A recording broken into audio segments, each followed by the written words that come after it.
Dawa haray upaan Pasko asin bagong taon, pigsairarom na kan PNP sa sarong safety seminar ang mga manufacturer, dealer asin retailer kan pyrotechnics. Ginibo ini sa syudad nin Legazpi asin inorganisa kan PNP Civil Security Group, Firearms and Explosive Office kan Police Regional Office 5.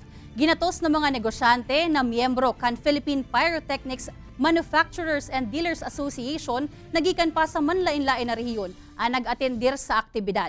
Sigon sa Civil Security Group, dakulaan maitatabang kan seminar na ini para mainaan ang mga illegal trader asin mga naaaksidente huli sa paputok.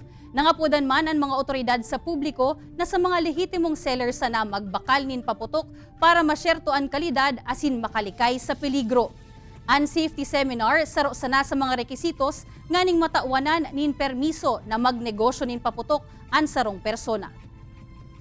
Umaating kami sa ganito para malaman namin kung ano yung dapat itinda at yung anong dapat hindi itinda. Doon sa mga safety protocols, may mga konting enhancement tayo doon to improve our safety guidelines dahil na rin ito sa mga incidents na mga explosion